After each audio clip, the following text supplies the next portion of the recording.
Assalamualaikum warahmatullahi wabarakatuh.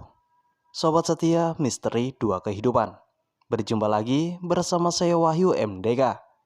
Apa kabar buat teman-teman? Semoga teman-teman dalam keadaan baik dan juga sehat. Dimudahkan segala urusannya dan juga dilancarkan rezekinya. Pada kesempatan kali ini saya akan membacakan cerita dari Mbak Sani MDK. Sobat MDK pastinya sudah tidak asing lagi kan dengan Mbak Sani. Lalu bagaimana kisahnya? Silahkan simak videonya sampai habis. Tapi sebelum masuk ke ceritanya, alangkah baiknya bagi teman-teman yang belum subscribe, silahkan subscribe terlebih dahulu. Dan juga aktifkan loncengnya agar teman-teman tidak ketinggalan updatean video terbaru dari kami. Dan juga jangan lupa like, komen, dan share ke teman-teman kalian agar teman-teman kalian juga mendengarkan cerita ini. Tanpa basa-basi lagi, kita langsung saja masuk ke ceritanya.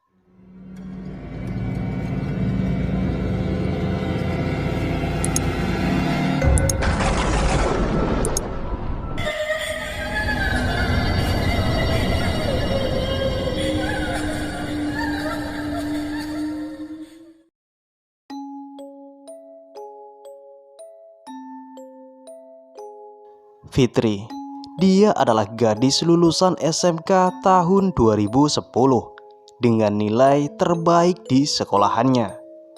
Gadis periang nan pemberani tersebut tinggal di sebuah desa yang berada di bawah kaki Gunung Sumbing. Ia mengubur dalam-dalam keinginannya untuk melanjutkan kuliah di universitas impiannya. Karena kondisi keuangan keluarga yang kurang mampu membuat Fitri harus melupakan impiannya. Ia tak ingin membebani kedua orang tuanya dengan biaya kuliah yang dirasa sangatlah mahal. Berbekal informasi tawaran kerja dari biro jasa penyalur asisten rumah tangga, serta untuk membantu biaya hidup kedua orang tuanya, ia memutuskan untuk menerima tawaran kerja menjadi asisten rumah tangga di sebuah keluarga yang tergolong kaya raya. Fitri pun memberanikan diri untuk mengadu nasib di kota terbesar, yaitu di Jawa Timur. Malam itu Fitri turun dari mobil Avanza hitam yang terparkir tepat di depan sebuah rumah yang berdiri kokoh dan terlihat sangatlah mewah. Ini adalah pertama kalinya Fitri meninggalkan kampung halamannya. Rasa letih selama 6 jam perjalanan seketika menghilang, tertutup dengan kekagumannya pada rumah mewah berlantai 3 itu. Sebuah rumah mewah yang belum pernah ia jumpai di kampungnya. Ia memandangi setiap sudut rumah itu tanpa mengedipkan matanya. Kemudian suara pintu yang terbuka telah mengagetkan Fitri. Seorang wanita parubaya berdiri tepat di depannya. Wanita itu bernama Sari yang akan menjadi majikan Fitri. Bu Sari adalah seorang wanita yang sangat tertutup. Setelah kematian suaminya, Bu Sari semakin menutup diri. Setiap harinya, ia hanya melakukan apapun yang ia mau, karena ia pun tidak memiliki seorang anak. Bu Sari memperkenalkan diri serta mempersilahkan Fitri untuk masuk. Fitri pun menganggukkan kepala, kemudian mengikuti langkah Bu Sari untuk memasuki rumah itu. Bu Sari menunjukkan setiap ruangan yang ada di dalam rumah itu, serta menjelaskan tugas yang harus dikerjakan Fitri setiap harinya. Langkah Bu Sari terhenti di depan sebuah ruangan yang tertutup rapat di lantai 3 rumahnya. Dan Bu Sari melarang Fitri untuk memasuki ruangan tersebut. Setelah Fitri mengerti dengan tugas yang harus dikerjakannya setiap hari, Bu Sari kemudian menunjukkan kamar yang akan ditempati oleh Fitri. Bu Sari juga mempersilahkan Fitri untuk beristirahat karena pekerjaan Fitri akan dimulai esok hari. Malam semakin larut, Fitri tak dapat memejamkan matanya. Ia belum terbiasa dengan kamar yang ditinggalinya. Ia merebahkan tubuhnya dan menatap langit-langit kamar sembari melirik jam yang menggantung di dinding kamarnya. Jam telah menunjukkan pukul 11 malam. Fitri berusaha menutup matanya dan berharap segera tertidur. Ia tak ingin terlambat bangun di hari pertamanya bekerja. Baru saja ia menutup matanya, samar-samar terdengar suara langkah kaki dari balik pintu kamarnya. Jantungnya mulai berdegup kencang. Yang ia ingat di samping kamarnya adalah gudang. Ia tak yakin jika ada orang yang ingin masuk ke dalam gudang itu. Ia pun beranjak dari kasurnya, melangkahkan kakinya menuju pintu. Dengan pelan, ia membuka pintu itu. Matanya melihat ke arah sekitar. Namun, ia tidak melihat ada satu orang pun yang berada di sana. Ia pun lalu segera menutup pintu dan berlari menuju kasurnya. Tiba-tiba, Fitri merasakan hawa sangat panas di dalam kamarnya. Ia melihat sosok hitam berbadan besar yang dipenuhi dengan bulu dan mata yang memancarkan cahaya merah. Nampak pula taring yang sangat runcing di antara lidahnya yang menjulur.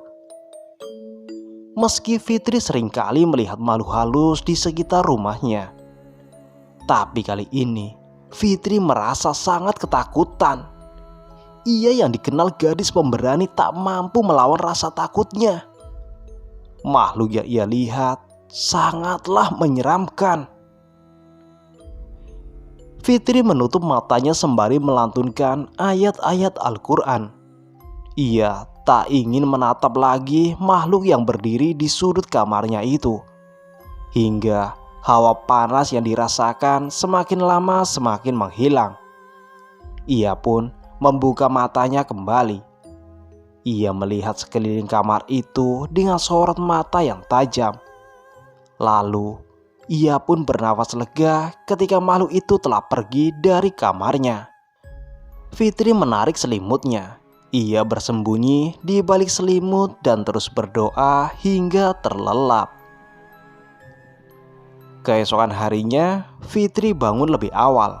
Ia ingin menunaikan sholat subuh terlebih dahulu.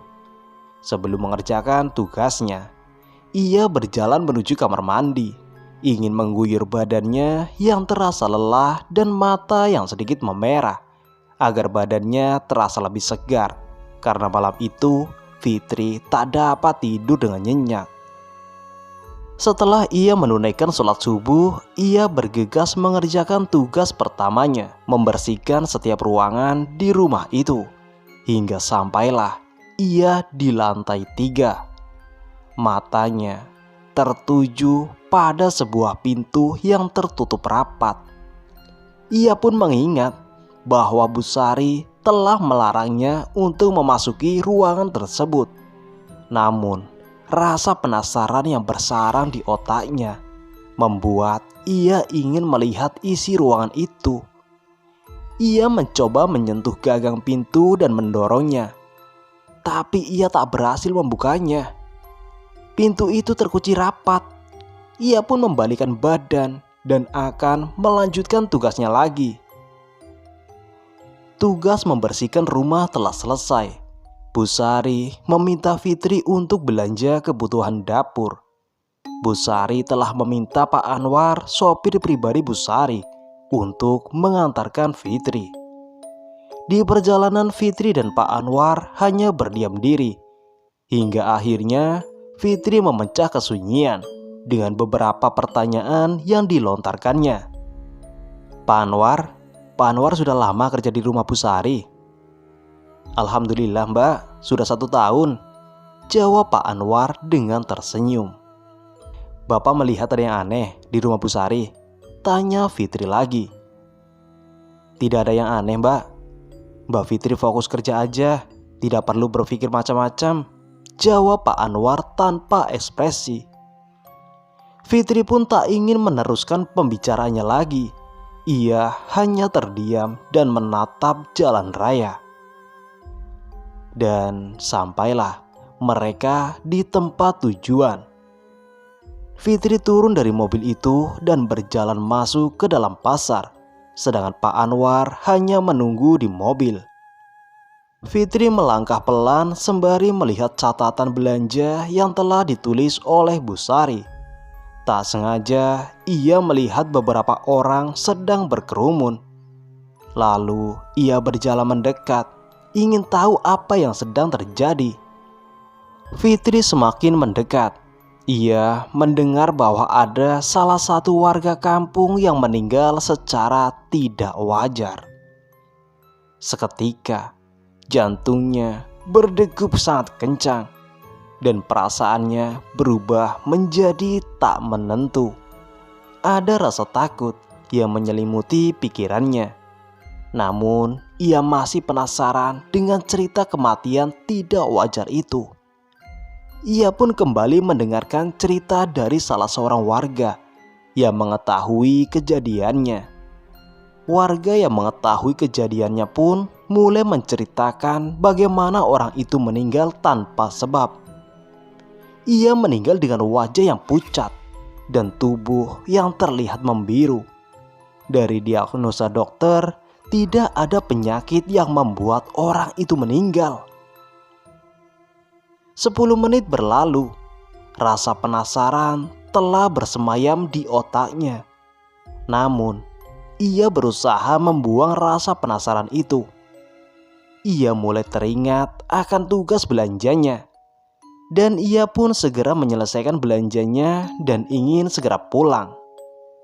Dengan sedikit berlari, ia menuju mobil yang terparkir agak jauh dari pasar.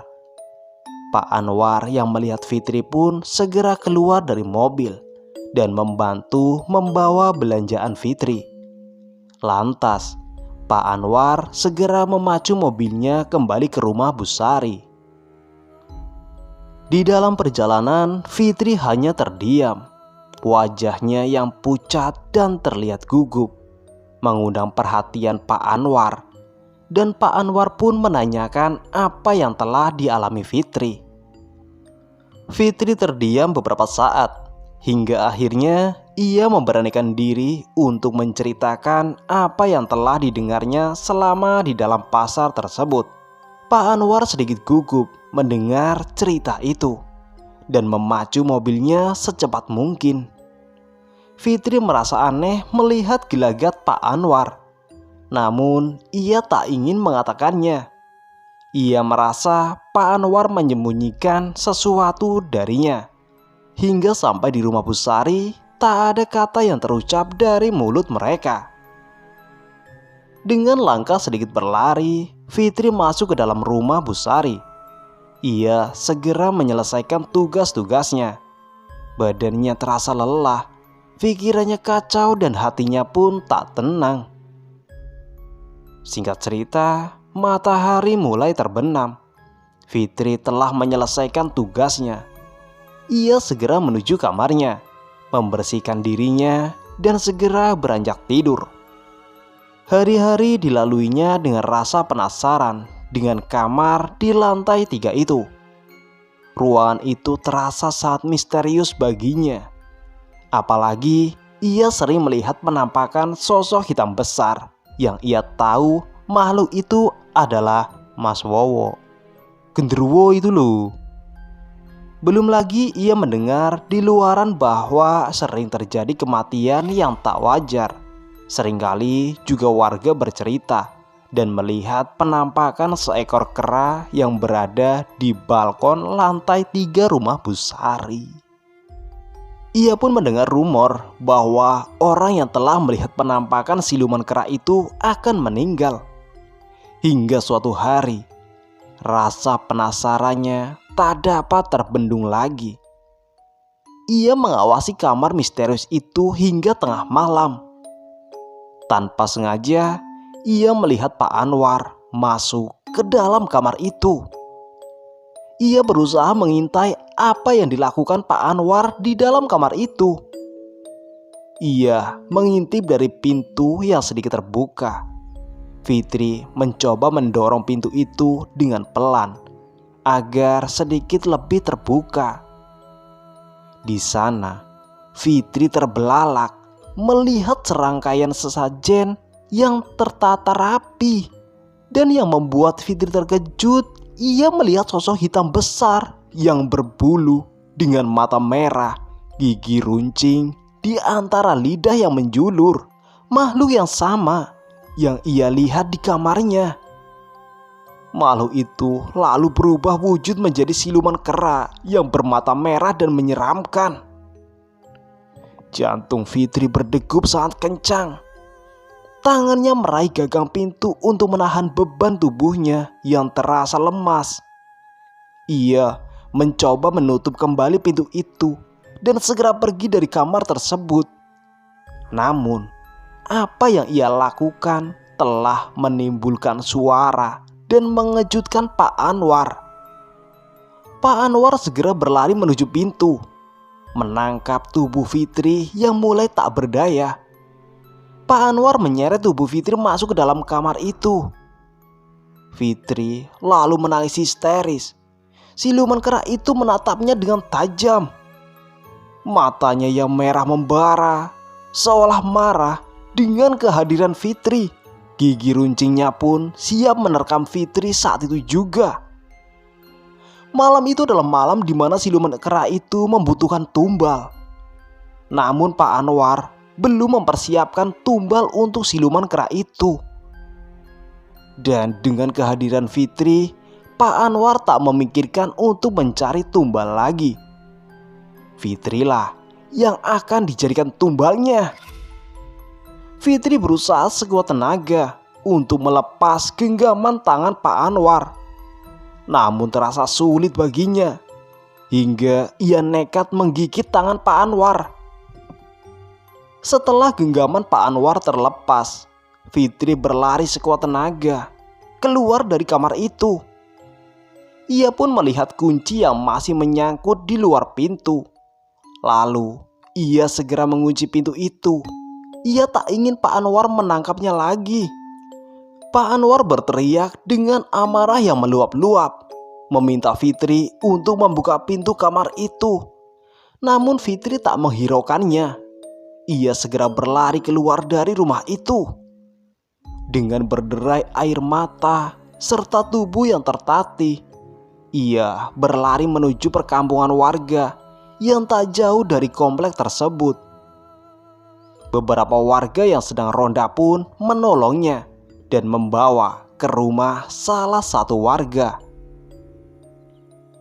Di sana Fitri merasa lebih tenang dan nyaman. Warga yang ingin tahu pun menanyakan apa yang terjadi dengan Fitri. Dengan sedikit ragu, ia mulai memberanikan diri untuk menceritakan apa yang dialaminya. Ia menceritakan awal ia bekerja sebagai asisten rumah tangga di sana, hingga ia melihat sesajen serta siluman kera yang ada di dalam rumah itu. Warga yang mendengar semua itu tak heran dengan cerita Fitri. Sudah banyak yang merasakan keganjilan yang terjadi di rumah tersebut. Dan warga pun merasa Pak Anwar mempunyai hubungan dekat dengan Bu Sari. Namun warga tak ingin menuduh tanpa bukti. Malam itu Fitri menginap di rumah salah satu warga. Dan keesokan harinya para warga dan Pak Ustadz akan mengantarkan Fitri untuk mengambil barang-barang Fitri yang masih ada di sana, serta membuktikan pesugihan yang dilakukan di rumah Ibu Sari. Para warga sangat berantusias untuk menghentikan pesugihan itu. Mereka tak ingin ada tumbal lagi dalam pesugihan itu. Sesampainya di rumah Bu Sari, rumah itu terlihat sepi. Namun pintu pagar maupun pintu rumah tak terkunci. Lalu mereka masuk ke dalam rumah itu dan mencari di setiap ruangan. Tapi tak ditemukan seorang pun ada di dalam rumah itu. Kamar Bu Sari pun terlihat kosong. Hingga mereka berjalan menuju kamar yang digunakan untuk pesugihan itu. Di depan kamar tak ada yang berani membuka kamar itu. Mereka hanya saling bertatapan. Dengan pelan Fitri membuka kamar itu. Ia terbelalak melihat Pak Anwar telah terbujur kaku di bawah meja yang digunakan untuk sesajen. Meja yang ia lihat sebelumnya tertata rapi dengan serangkaian sesajen pun telah berubah menjadi berantakan. Jasad Pak Anwar terlihat membiru dengan lidah yang menjulur dan sepasang bola mata yang terbuka lebar. Fitri tak sanggup melihat itu semua hingga ia berlari keluar kamar. Dan salah satu warga pun mengikuti Fitri dan meminta Fitri untuk segera mengemasi barang-barangnya. Fitri mengikuti saran dari salah satu warga itu karena Fitri juga tak ingin lagi berlama-lama di rumah itu. Sementara Pak Ustadz dan warga yang lain pun mengurus jenazah Pak Anwar. Singkat cerita, 2 hari kemudian Fitri kembali ke kampung halamannya dengan pengalaman yang sangat menakutkan baginya. Ia merasakan trauma yang begitu dalam hingga ia tak ingin merantau lagi. 1 minggu berlalu, Fitri mendapatkan kabar bahwa memang benar Pak Anwar mempunyai hubungan dengan Bu Sari. Setelah meninggalnya suami Bu Sari, kondisi keuangan Bu Sari goyah dan perusahaannya mengalami kebangkrutan. Pak Anwar lah yang merencanakan serta membantu Bu Sari untuk melakukan pesugihan itu. Karena Pak Anwar sendiri juga menginginkan kekayaan Bu Sari.